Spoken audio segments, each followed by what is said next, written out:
What's up, guys? Coming at you live from CALLOUS Invitational 3 Round 2 Winners Bracket. Blightbringer and Eden's Embrace. That is, of course, Sonny Oros or Eden, whatever you may know him as. And Blightbringer went through, who did he go through? TDK in round 1. Eden went through Jimmy Turtwig. Here is game 1 in their best of 3. Just giving these guys the go-ahead. I am live narrating. We have a T-Tower lead for Blightbringer on the bottom, Eden on the top with Metagross. Meta has the advantage in this matchup. The only way in which the T-Tower would have any kind of edge is if he were, say, Choice Band Earthquake, but even that runs the risk of just getting bopped by a Meteor Mash, so T-Tower pretty much has to always switch in this case, and that is what happens here. Meteor Mash going to connect with my Lotic, 32%. Pretty good chunk there. That might actually even be Choice Band damage. Not sure. I feel like that did a lot for a resisted Meteor Mash. It's a clear recover turn for my Lotic. We'll see what Sonny wants to do here. Opts to go to Bliss. And that should force Milo out soon after. Maybe not this second, but runs the risk of, say, Toxic if it does not have Refresh. This might be an opportunity for Blightbringer to go to something like a Skarm or a Snorlax. There's a lot of safe switches to Bliss. Celebi. Plenty of things you could do here. We've only seen T-Tower and Milo, so it's way too early to know what kind of team Blightbringer's running. He's actually going to stay and go Toxic. He'll be hit by Thunder Wave, so that's going to trigger Marvel Scale. Milotic going to be stronger defensively, but of course it now runs the risk of a full para at an inopportune time. So that is going to be a trade-off, hopefully one that benefits Blightbringer. Sonny is going to be on a little bit of a clock here with the poison. He doesn't have to switch this moment, but not going to be able to stay in forever with that increasingly damaging poison ticking down. Both players figuring out what to do. This is live, so you guys are seeing the real amount of time in between turns and the real pauses and hesitations. Right now it is Blightbringer using up the clock. He has the right to do that and kind of think ahead and try to set up a sequence 2 or 3 turns in advance, all that good stuff. I don't think it's too difficult to figure out what to switch into Blissey per se. I think what he's doing is he's trying to plan after that, plan ahead of that. I'm sure he knows already and has known forever what he could switch in safely here. That's not so much what he's thinking about right now. He's just trying to get ahead of things. So Fortress on meta here. I'd get greedy and just spike up. I think if I'm Blightbringer, he can Earthquake here to do a Magneton check, and also he can switch to play around like HP Fire. I'm greedy. I would spike up, I think, but that's why I'm bad and not in this tournament, and these guys are.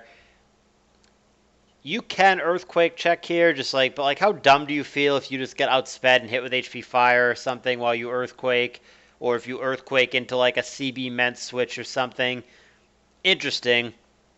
So it's boom. So Sonny really didn't want spikes to go down, and he's going to trade with the Milotic through Marvel Scale, which, like I said, I think that means that Meta was in fact Choice Banded to do that much damage even through the Marvel Scale boost. So Spikes didn't get down, but Fortress is still alive. We have 2 Ments here. They both have lefties as confirmed here by the Sandstorm.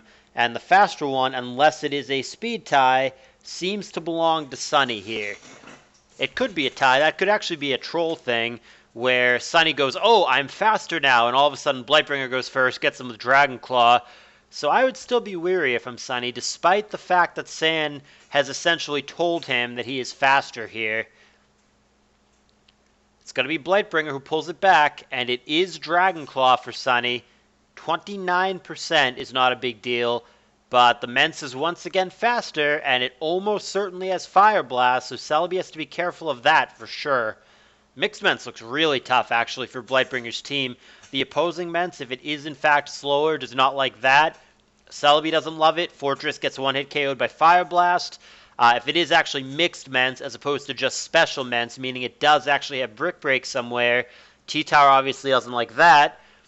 It's rough because Milotic specifically is actually the best and safest Salamence counter in the game. It just very safely handles basically any variant of it, certainly including mixed Ments.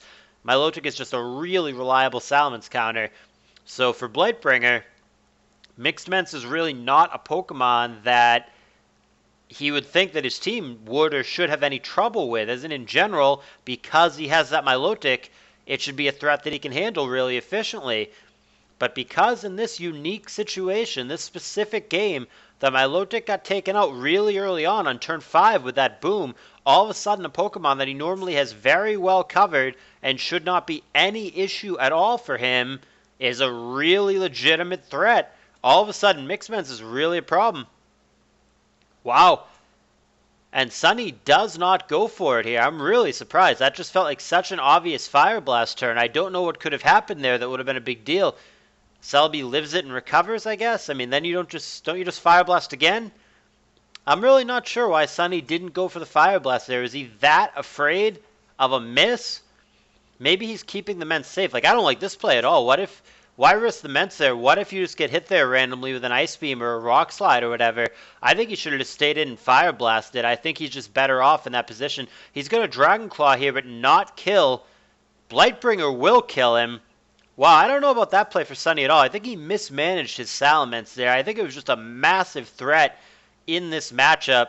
Had he been a little bit wiser about when to use it and when not to, that just seems like a major crisis averted for Blightbringer. I think Sunny could have and should have done major damage with that Salamence, possibly won the game on the back of it. And now that's just not a thing. Blightbringer takes him out. I don't think you stay in and get greedy with Dragon Claw there. That could have easily resulted in a trade. Maybe Sand takes them both out. I don't know. I don't love the upside there of the Dragon Claw. I would have stayed and Fire Blasted on the Celebi for sure, and just kept pushing the issue, I think, and just been a little more conservative with my Ments. Nevertheless, that's not what happens, so catching back up to where we actually are, it's 5-4 Blightbringer. He's got Fortress in now. I don't see a reason to think that there would be a Magneton for Eden. There could be, but I would not play around it at this point. And Blightbringer agrees. He just goes straight Spike. So now the decision becomes, do you Spike again or do you early Boom? I'm a greedy man. I Spike again. He doesn't like either of those plays. He goes Celebi. He could have Spiked again there if he wanted to, and the only punishment would have been S-Toss, but instead he gets Celebi in, which is a free recover turn here. Something could switch in on it to put pressure on it. Sunny figuring out what to do. He knows there's going to be a recover here. Does he have any kind of offensive presence that can switch into the Celebi here as punishment? T-Tar has shown only Earthquake. Hasn't shown lefties either, so it could be Banded. Could also just be DD Lum. There's 2 unrevealed, and there's 1 unrevealed for Blightbringer. Hard to know exactly what Eden should do here without knowing what the 2 unrevealed Pokemon are.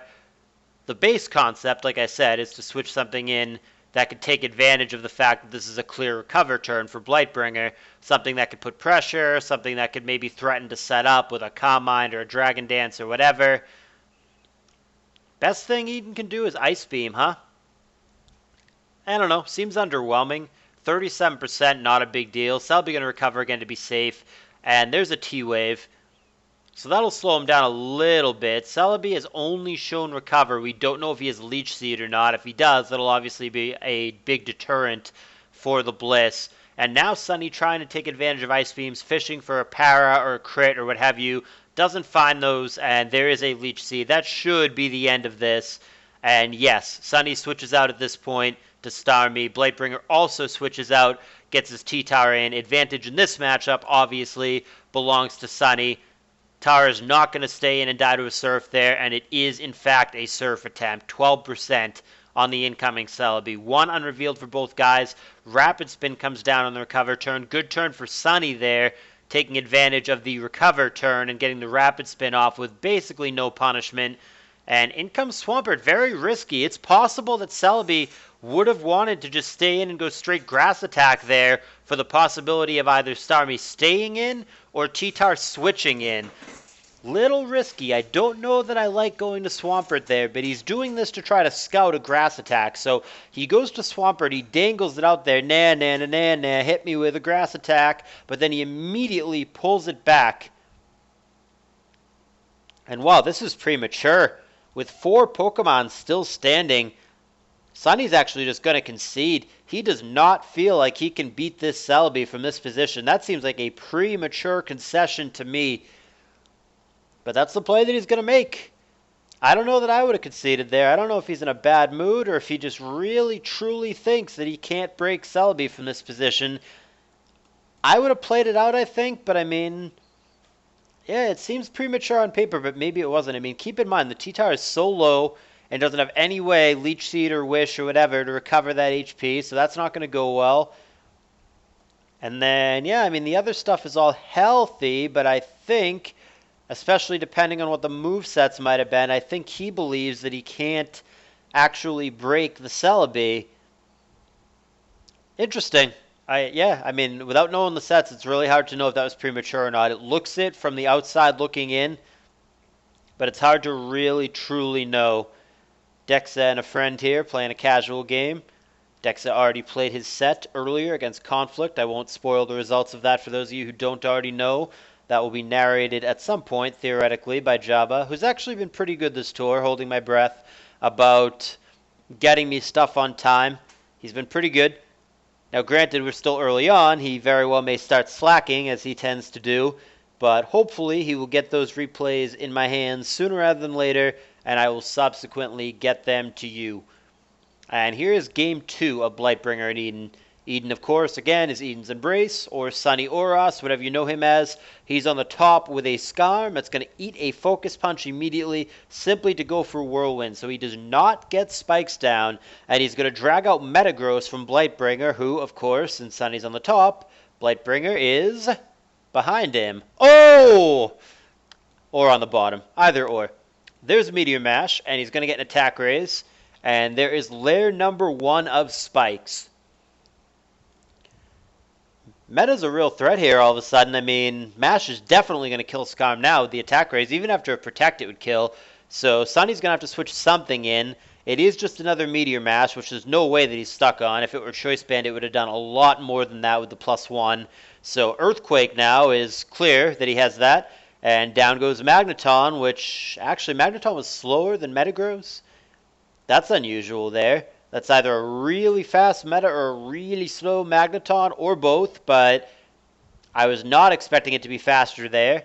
Critical hit was irrelevant, I think, but, I mean, not I think. I know that the critical hit was irrelevant, but if you guys believe in hacks matter and, ooh, hacks add up over the course of a match, all right, hacks count number 1 for Blightbringer. But like I said, that hacks was irrelevant. Here's Vaporeon now. 45% from Earthquake, and he retaliates with a Surf, which does a lot, but the faster meta here, I can't believe meta's just faster than everything. He goes Earthquake. All right, here's a Pokemon that he's not going to be faster than. He's not going to be faster than Salamence.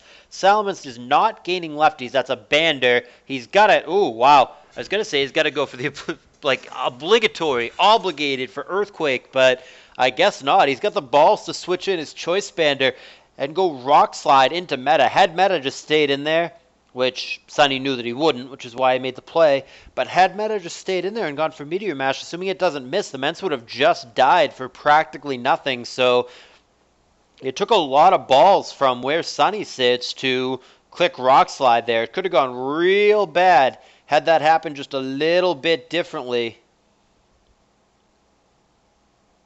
What?